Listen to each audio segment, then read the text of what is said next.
La democracia pierde mucho terreno cuando pierde justicia, cuando pierde sistema de justicia, cuando el poder judicial ya no es el poder que brinda garantías, cuando el poder judicial ya no es un poder independiente, no es un poder que aplique la justicia de acuerdo a las normas constitucionales y penales en concordancia, cuando el poder judicial no te brinda jueces que son técnicos, suprapartes, es decir, es una autoridad que está por encima de las partes en conflicto. Eso va desarrollando una revolución populista en América Latina. Se llama Foro de San Pablo, Socialismo del siglo XXI. Uruguay tiene hoy por hoy en el gobierno a los representantes fieles de esa revolución populista, por supuesto que de raigambre marxista, aplicando políticamente y desarrollando políticamente la doctrina del socialismo del siglo XXI. Me refiero al Frente Amplio como fuerza política, como expresión política en el Uruguay, que ha sido constituida, concebida previamente y digamos que constituida, conformada por el Partido Comunista del Uruguay cuando se fundó el Frente Amplio, y digamos que el Partido Comunista del Uruguay lidera la organización interna del Frente Amplio y a su vez la doctrina política a llevar a cabo en cada uno de sus gobiernos, si así lo es, cuando le toca hacer gobierno, y cada una de sus políticas de oposición cuando le toca hacer oposición. Es evidente que la democracia se ve muy vulnerada cuando el sistema político de un país pretende legitimar la convivencia con el comunismo. Es muy difícil que la democracia tenga sustentabilidad, que perdure a lo largo del tiempo como un régimen de consolidación dentro del proyecto de un Estado de desarrollo, de un Estado nacional, cuando se convive con el comunismo. Y eso lamentablemente está pasando en Uruguay hace décadas, muchísimas décadas, donde el sistema político uruguayo, digamos que la sociología, la conducta social de todo el sistema político uruguayo se comporta de esa manera. Pero la democracia no solo se ve muy afectada cuando se ve afectada la justicia, que es una de las estrategias fundamentales del Foro de San Pablo, tomar la justicia de nuestros países, tomar el poder judicial y convertirlo en una justicia de poder ejecutivo, porque todo lo que pretende como doctrina el marxismo es concentrar en el poder ejecutivo el poder político.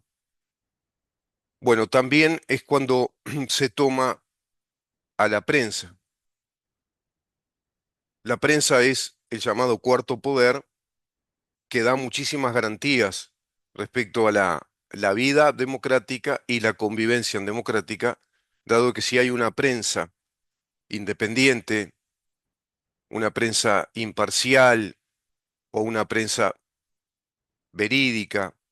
profesional, que no responda a intereses corporativos partidarios o a intereses corporativos ideológicos,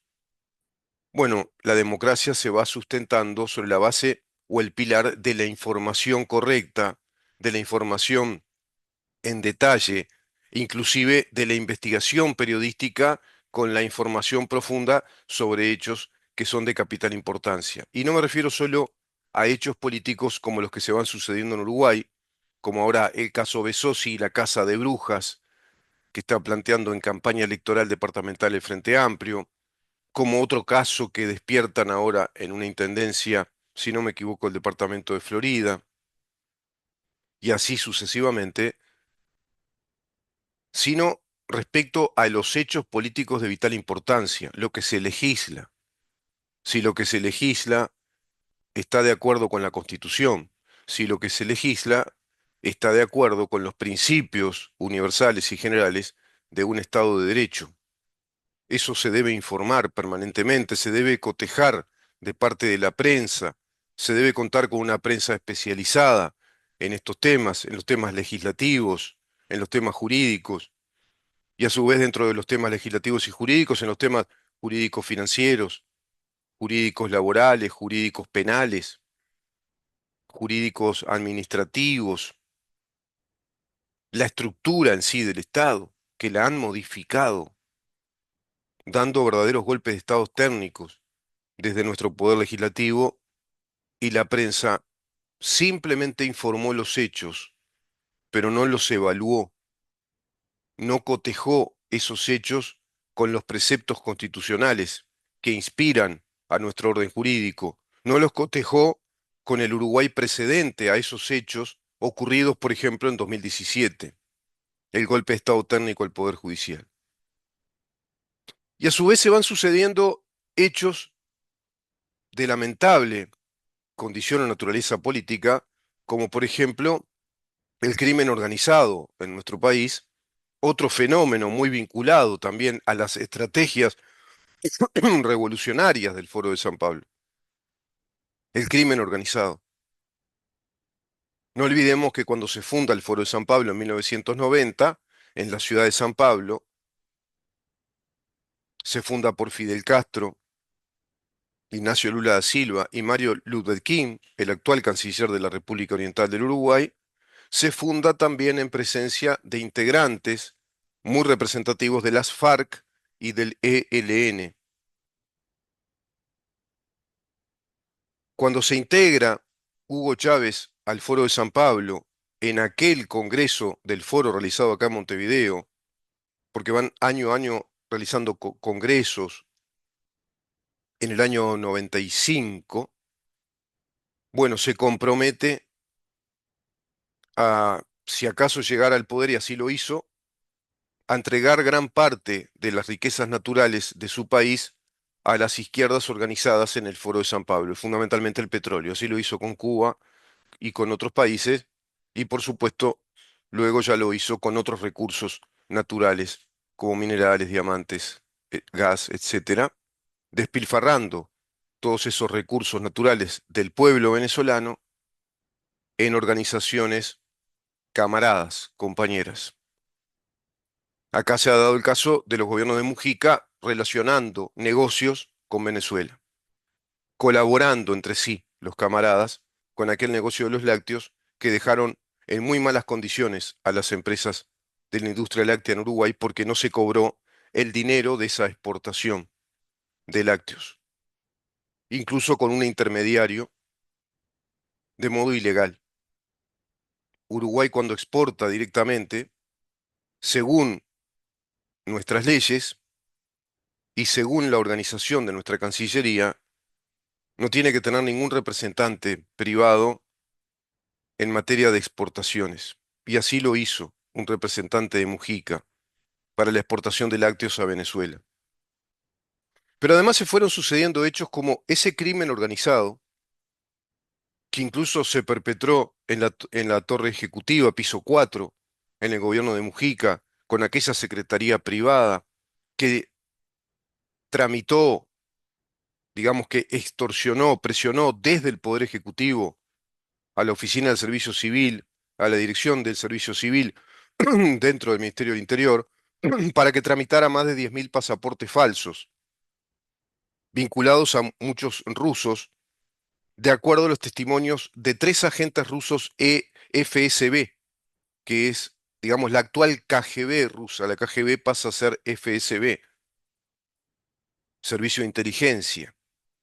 que integró Vladimir Putin. Y ahí también se da un crimen organizado brutal que investigaba la fiscal Gabriela Fossati, la cual no pudo seguir investigando a fondo porque la sacaron de esa causa también de modo delictivo. Pero todos estos hechos que voy nombrando gozan de una perfecta impunidad. Y cuando los hechos delictivos organizados, como el narcotráfico instalado en Uruguay, por ejemplo, gozan de perfecta impunidad, cuando los hechos delictivos a nivel legislativo gozan de perfecta impunidad, cuando los hechos administrativos que son delictivos gozan de perfecta impunidad, como la cantidad de hechos que todos los uruguayos conocemos, Gas Yago, la desfinanciación de ANCAP, los hornos tirados, la desfinanciación de ACE, que fue brutal, la desfinanciación de empresas subsidiarias, la creación de empresas subsidiarias de ANCAP con dineros públicos, convirtiéndolas en empresas privadas, el crimen organizado. ¿Se acuerdan ustedes las oleadas sistémicas de robos a las casas de cobranza, a las redes de cobranza, las oleadas sistémicas de robo a los supermercados, las oleadas sistémicas de robos a los cajeros automáticos, las oleadas sistémicas de robos a las remesas, al dinero que se remesaba de las estaciones de servicio, las oleadas sistémicas de robos directamente a los pisteros de las estaciones de servicio, con camionetas que contaban con vidrios polarizados, fuertemente armados, 4x4, tiraban miguelitos en las calles, muchos encapuchados. Eran precisamente criminales organizados, eran bandas organizadas para delinquir contra la propiedad privada. Contra esa propiedad privada que dice Constanza Moreira que no les importa, según Constanza Moreira, los que somos de izquierda no nos tiene que importar el crimen contra la propiedad privada. Eso llegó a decir hace unos días. Cuando todo eso goza de impunidad, estas declaraciones también, es insustentable la democracia. La democracia no funciona así. No está generando el país la confianza, la credibilidad, la certeza que tiene que ofrecer un país que sea racional, que se comporte en sí como un Estado de derecho, que proteja los derechos de las personas, que sea un Estado que brinde el mayor velamen, protección y celo para con las inversiones en este país, que cumpla carta cabal con la ley de protección a las inversiones, que es una ley interpretativa que instrumenta, digamos, todo lo que hace al funcionamiento de la propiedad privada cuando se convierte en capital de inversión, capital productor de fuentes de trabajo, cuando es un capital que está destinado a la producción de bienes o servicios, cumple, digamos, en perfecta concordancia con la Constitución de la República, que establece que el derecho de propiedad es un derecho inviolable, es un derecho universal, inalienable. Nadie puede ser privado, dice la Constitución.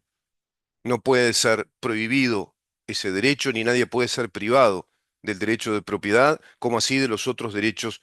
que enumera el artículo 7 de la Constitución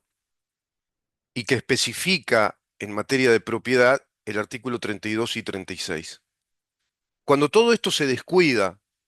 a este nivel tan grande, no es posible que funcione la democracia. Y de ahí que vayamos viendo que en esta alternancia del poder, después de 15 años consecutivos de robo sistemático al país, de corrupción sistemática en todos los órdenes, con la simulación de actos administrativos, pero que en verdad eran defraudaciones al Estado, eran actos delictivos organizados, bajo la apariencia de ser actos administrativos, ante la arena, una negociación directa a puertas cerradas, sin cumplir con las observaciones, 14 observaciones del Tribunal de Cuentas, porque desarrolló en aquel momento Carolina Cose como presidente de Antel un negocio, una actividad comercial fuera de la competencia del ente, y así lo establece la Constitución desde los artículos 185 al 201, que cada una de las empresas constituidas como entes autónomos o servicios descentralizados deben cumplir tan solo con el cometido o la especialidad que la ley le otorga estatutariamente en cuanto a los fines de la creación de ese ente autónomo o servicio descentralizado, lo que comúnmente llamamos las empresas del Estado, que es la administración descentralizada, perdón. Todo esto brutalmente descuidado, pero todo esto gozando con perfecta impunidad, el cui prodest. del cual les hablé varias veces y volveremos a tratar ese tema. Vamos a una pausa y de acuerdo a este punto, a este gran tema, quiero ir a un aspecto puntual, a un hecho que ilustra a las claras todo esto, y es la versión que da el actual ministro del Interior, Carlos Negro, a la Cámara de Diputados respecto a la situación delictiva del Uruguay hoy por hoy, a informes que dice él que recibe científicamente desde el Observatorio de Criminología del Ministerio del Interior, llevando un informe alarmante y alarmista y planteando el descrédito, digamos, la desautorización de todos los informes que brindó el gobierno anterior y de la estadística que nos brindó el gobierno anterior.